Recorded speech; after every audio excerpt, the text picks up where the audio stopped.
হচ্ছে আমাদের হাঁসের খামার, একদম এখান থেকে হাঁসের ডিম পারছে। এখন এই যে তাজা তাজা হাঁসের ডিম নিতে হবে, এগুলো আজকের ডিম। এই যে এখানে হাঁসে ডিম পেড়ে গেছে এগুলা, বিসমিল্লাহ। এই যে হাঁসের ডিম, একদম তাজা তাজা নিজেদের হাঁসের ডিম, এগুলা পুষ্টি সমৃদ্ধ ডিম। বিসমিল্লাহ। এই যে হাঁসের ডিমগুলা নেওয়া হচ্ছে। আর আছে আর আছে, আর এই ডিম দিয়ে ভাঙ্গেও যায়।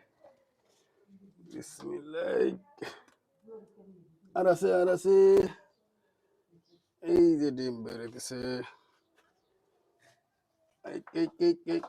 বিসমিল্লাহ। আর আছে নি ডিম? এই তো শেষ, আর নাই। এই যে এগুলো হচ্ছে আজকের ডিম, একদম ফ্রেশ ডিম। এগুলো ভালোভাবে এখন ধুইতে হবে, একদম পরিষ্কার ক্লিন করতে হবে ডিম। এই এই এই এই